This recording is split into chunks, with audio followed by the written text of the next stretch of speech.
These are the new metal releases for February 14th, 2025. I have 5 albums this week as I had not had a chance to listen to lots of different albums. But out of the 5, there were 3 of them I almost considered doing full standalone reviews for, as they were either bigger names or just albums that I liked. So as always, I have lots of different genres today, including some death doom, sludge metal, metalcore, glam metal, and power metal. So with that being said, let me get into it.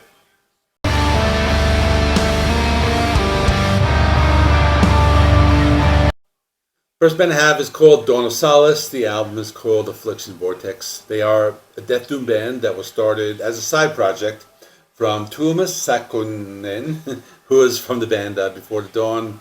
It's a 2-person band with Tuomas doing all the instruments and the harsh vocals, and Mikko Hikila doing clean vocals. This is their 4th album and has 9 songs. It's 39 minutes long. The opening track is called Inception. It sounds like some kind of intro track. It sounds like science fiction thriller from the 80s. Has this creepy synths, and it just sets the stage for the type of music we can expect. The opening track is called Murder.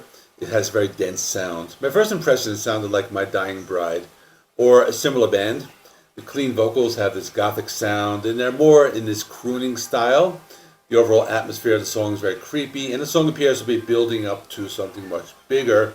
But as the song progresses, you can hear lots of layers of dark and haunting vocals. And they also have these horror movie synths.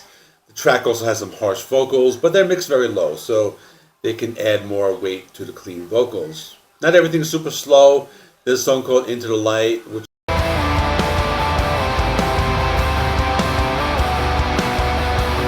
has a faster pace, but to me it sounded more like some atmospheric black metal with lots of layers of sound and a thick low end.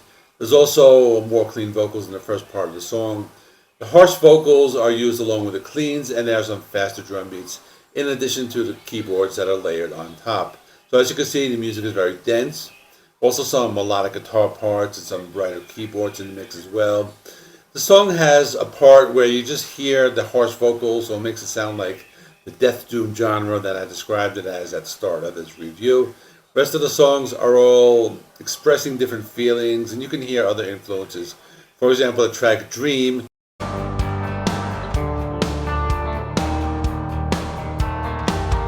sounded like some gothic rock or post-punk, and the track Perennial was some slower and depressing gothic doom.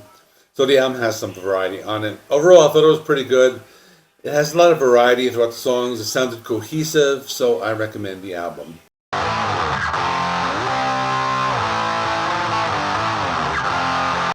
Next band I have is called Mantar, and the album is called Post-Apocalyptic Depression. This is a sludge metal band, but they're more than that, as I will explain in a minute. It's a 2-person band that was formed in 2012.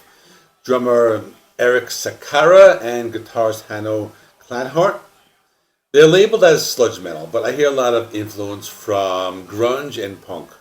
While I was listening to this, I was thinking they sounded like the band Nirvana, but if Nirvana was an extreme metal band. I did some digging, and I saw they were influenced by popular grunge group Melvins. I also saw they have a grunge covers album called Grunge Hooligans 2, which, by the way, doesn't have a part 1 because supposedly they recorded part 1 and it got lost or something like that. But this is a covers album, and it's just covers of grunge bands like L7, Jesus Lizard, Sonic Youth, and the influence is definitely there. But back to this new album, Post-Apocalyptic Depression. It's their 6th full-length album. It's fairly short. It's 35 minutes long.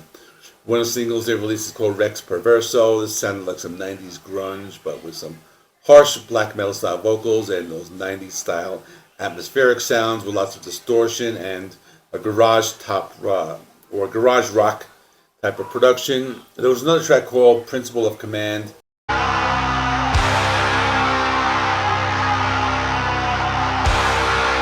That had more of a gothic sound and more of those grungy riffs mixed with the black metal vocals. There was the track Dogma Down, which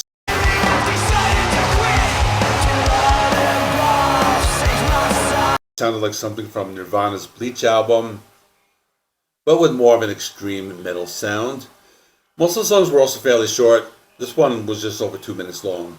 There was another cool song with a German name called Hagerschleck.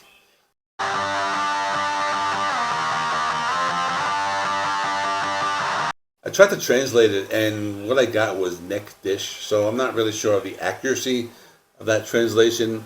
But it's one of those songs. It sounds like punk rock and black metal, or in other words, it's like crust punk. Then there was a title track called Church of Suck.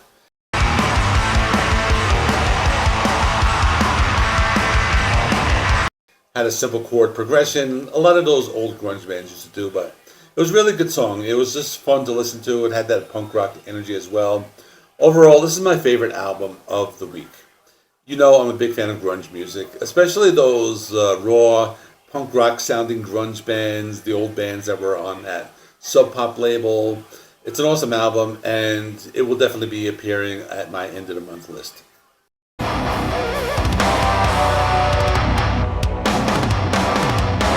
Next band I have is Bleeding Through, and the album is 9. I know this is one of the bigger bands on the list, and I thought about doing a full review. But to be honest with you all, I've never listened to this band before. I know they are a metalcore band with a melodic death metal influence, but I guess I changed the sound because I hear a lot of symphonic elements in the sound. But they are, I guess, call them symphonic metalcore, which is something I didn't really know existed.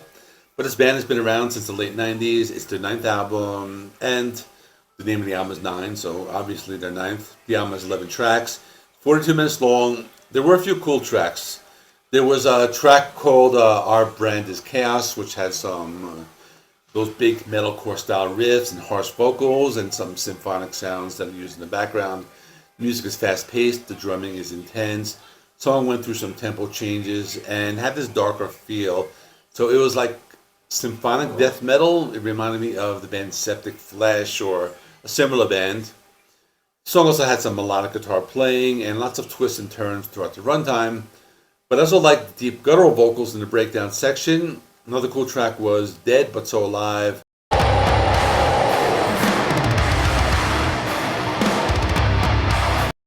Had some faster rhythms and some intense drumming, and it was accompanied by faster drum beats and harsh vocals. And this track shows the band's ability to play very fast, but also melodic as well. And the track features clean vocals in the chorus, and it gave it a more melodic sound.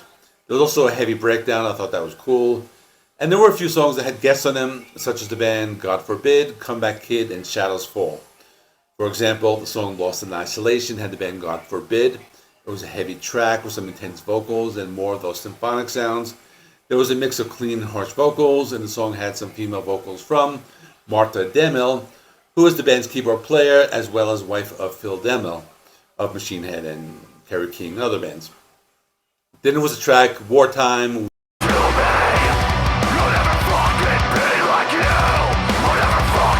with the band Shadows Fall. Another cool track had those tremolo pick guitar riffs and some fast and intense drum beats, and the track had those breakdown riffs and clean and harsh vocals. Thought it was a pretty good album. I had never listened to the band before, but I thought it was not too bad. So if you're a fan, or if you're not a fan, definitely check it out.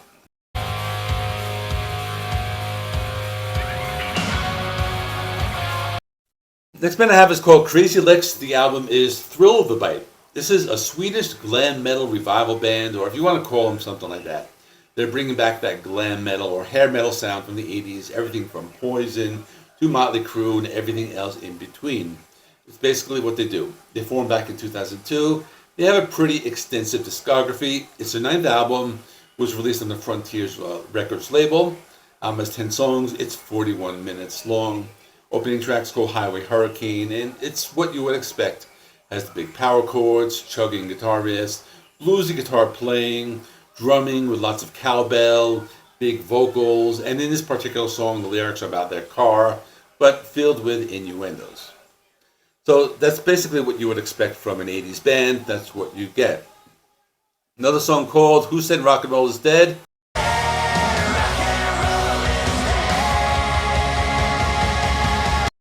This one had some big vocals in the beginning. It reminded me a lot of Def Leppard and those sleazy guitar riffs, something you would hear from either Guns N' Roses or Motley Crue. Had some of those melodic, harmonic vocals with a big chorus. So one of those fun tracks just to help you relive those days of the 80s, if you're into that type of thing, or if you were around back then. I think there are different songs which are kind of sound like they were influenced by different bands. So, for example, the track called "The Wild"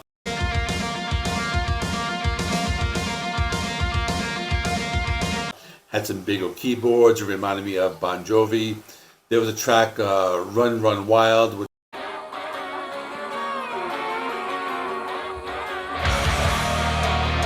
had more of those bluesy sounds, something along the lines of Cinderella or Aerosmith. And then there was the obligatory power ballad, and that was called "Hunt for Danger,"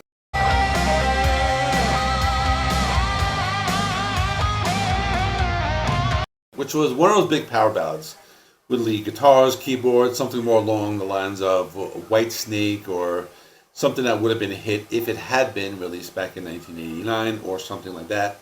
It's a fun album. I don't think it's something I will be going back to a lot, but I don't mind listening to it. If I'm feeling nostalgic, I want to hear some 80s glam. I think it's a pretty good album.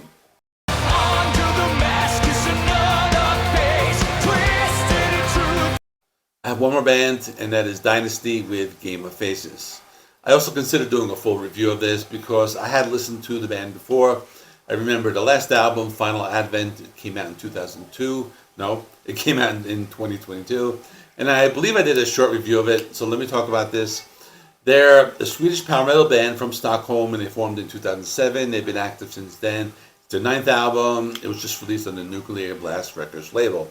The album has 11 tracks. It's 42 minutes long. Basically, it's what you would expect. Power metal, very melodic, has big and epic songs, lots of guitars and keyboards and fast drum beats, and they have big soaring vocals that are common with power metal bands. Music is very catchy, has big choruses that get stuck in your head, and you hear the big thumping bass notes to help drive the rhythm. There were a couple of pretty cool tracks, such as the title track Game of Faces, which was surprisingly heavy throughout the guitar riffs, or a little thrashy, and the vocals were a little angrier, maybe a little darker sounding, but still had that very upbeat power metal sound with catchy hooks and everything you would expect. There were some standout tracks, for example, the track Die to Survive.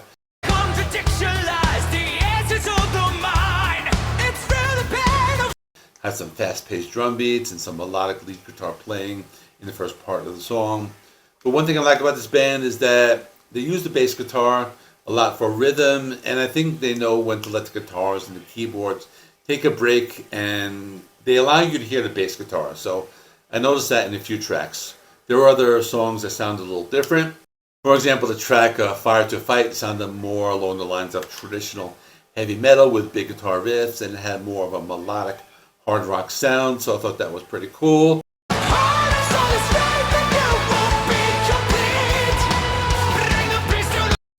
There was one song towards the end of the album called Dream of Spring.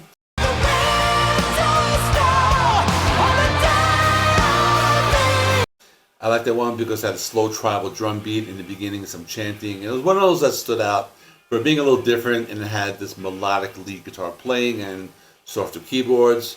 It was more of a power ballad, but I think it was pretty cool. Had a big and epic sound. So overall, I think this band has a lot going for it. I think they're one of the better power metal bands out there. I probably could have done a full review, but I recommend you check it out. That's all I have to say. And that's all. I didn't do an episode last week. There were a lot of bigger name bands, so I did full reviews. So I'm going to stick 4 of those videos on the screen here. They'll be right around there.